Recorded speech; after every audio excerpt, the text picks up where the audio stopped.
প্রিয়জনের সঙ্গে ঈদ উদযাপন করতে ঢাকা ছাড়তে শুরু করেছে রাজধানীবাসী। ফলে সকাল থেকেই বাস, ট্রেন ও লঞ্চে গ্রামমুখী যাত্রীদের চাপ বাড়ছে। বৃহস্পতিবার সকাল থেকেই কমলাপুর রেলওয়ে স্টেশনে যাত্রীদের ভিড় দেখা যায়। শেষ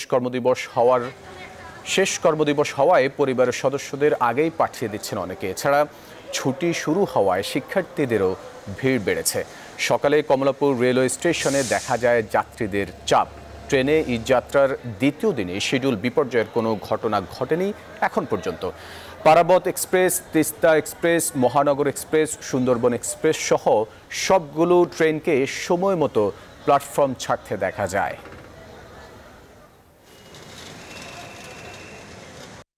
যেহেতু ঢাকায় হোস্টেলে থাকি, ঈদের একটা গ্যাপ মানে অনেক দিনের ছুটি, তো আনন্দের সাথে ঈদ কাটানোর জন্য বাড়িতে যাইতেছি। আলহামদুলিল্লাহ ঈদের বাড়িতে যাচ্ছি সবার সাথে ঈদ করার জন্য, খুব ভালো লাগতেছে। যাত্রা ভালোই হবে।